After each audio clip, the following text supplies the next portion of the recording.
Bonjour à tous, bonjour les déconfinés. Depuis ce samedi, enfin vous avez la liberté de retourner sur les champs de course et bientôt je serai en Normandie sur les champs de course, je serai heureux d'y revoir parce que la semaine dernière j'étais à Vichy et on m'a interdit d'accès aux portes de l'hippodrome alors que de partout les gens étaient les uns sur les autres, sans masque, sans protection, sans distanciation sociale. Alors je vais quand même vous tirer avec le sourire les oreilles. Je vous ai proposé une pétition justement pour que nous autres, les turfistes et vous puissiez rentrer gratuitement sur les hippodromes, alors que ça peut marcher en France, mais aussi à l'étranger, tous les pays qui ont été confinés.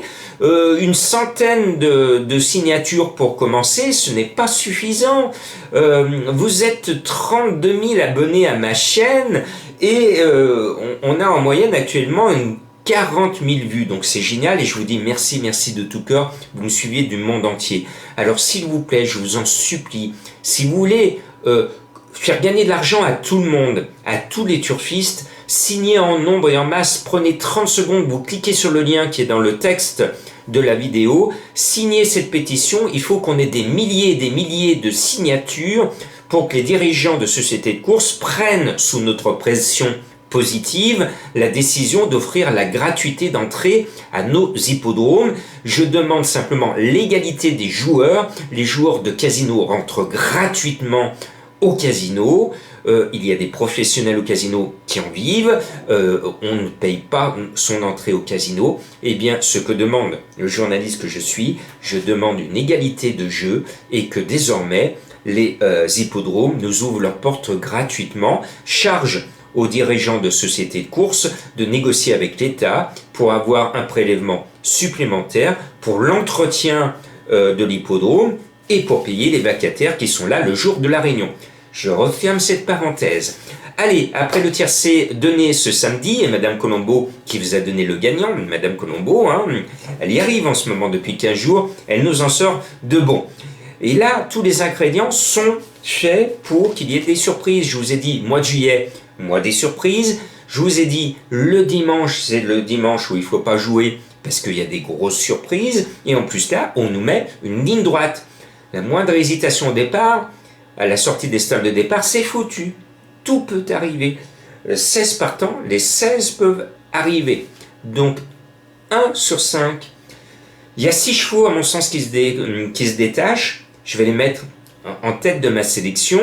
Mais là, c'est la logique. Et puis, c'est des chevaux qu'on va retrouver un peu dans les pronostics de mes confrères. Quoique j'ai quelques originalités. Et dans ces originalités, c'est mon coup de cœur que je mets carrément en tête de ma sélection. Je tente un coup de poker avec le 8 Mutrathor.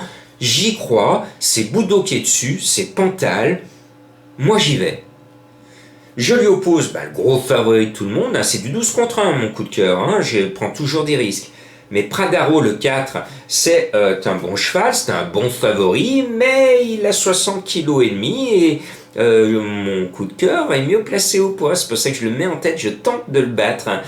Et puis tout d'Aubem, si vous êtes un fan de Christophe Soumillon, vous allez le jouer gagnant placé, et c'est le 7. Je vous avais dit tout de suite quand il a couru au niveau tiercé cette année qu'il voulait gagner son tiercé, donc il va le gagner un jour ou l'autre, peut-être ce dimanche ou peut-être un autre jour, mais il ne finira pas son année sans avoir gagné son tiercé, ce numéro 7. Et puis le plus régulier de tous, et c'est rare sur les courtes distances et notamment en ligne droite, c'est le 3 Simply Striking, un cheval que j'aime bien. Il ne devrait logiquement pas sortir des 5, mais on est sûr de rien, il n'y a pas de coup sûr dans cette course. Et puis, ma trouvaille, c'est le 9 Funny Valentine qui m'a plu pour sa rentrée, qui devrait courir en progrès. On met Monsieur Quintet, qui est bien sur le 10 qu'il froche mémorise, parce que j'ai entendu un de mes confrères mettre Pasquier sur un autre cheval du Quintet. Non. Mon confrère, je sais pas, il a pas mis ses lunettes. Pasquier, il est bien sur le numéro 10, donc ne vous laissez pas troubler. Pasquier, c'est Monsieur Quintet. Il me manquait la dernière fois avec ce cheval quand il a fait l'arrivée.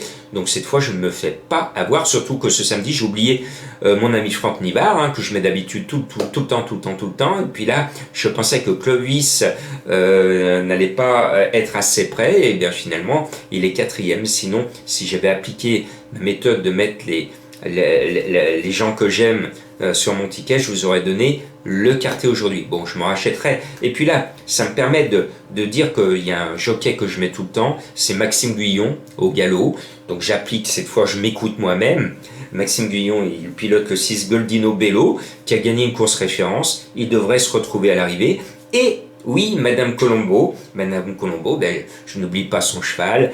Là, c'est le 11 Orangefield. C'était Monsieur Tircé. Il en a couru des tiercés, il en a couru, d'ailleurs c'est lui le plus riche. Son expérience peut l'amener à l'arrivée, sa cote sera croustillante et vous savez, très souvent, les chevaux de Madame Colombo sont à belle cote. Samedi de la semaine dernière, c'était du 70 contre 1. C'était du 70 contre 1. Voilà. Donc, vous savez tout. Oui, j'ai mon fan d'Alexis Badel qui me dit « Et Badel, et mon Badel !» Avec Parigotte, ben, j'ai pas mis Parigotte parce qu'elle m'a beaucoup déçu. Son jockey traditionnel n'y croit plus, à tel point qu'il laisse la monte à Alexis Badel. Peut-être qu'Alexis va la réveiller, mais bon, alors Parigotte, je la connais bien, elle va gagner son tiercé quand elle sera gros tecard à 50 contre 1. Elle est encore pointée en 8e position dans la sélection type de la presse. Donc Parigotte, elle déteste gagner quand elle est favorite. Elle adore casser la baraque à tout le monde. Donc je pense qu'elle va finir par regagner son tiercé, mais à belle cote. Et donc là, comme elle est annoncée, Parigotte à 15 contre 1, c'est pas le moment, encore pour moi, je peux me tromper, mais en tout cas, je ne la mets pas sur ma sélection. Voilà pour les fans de Monsieur Badel.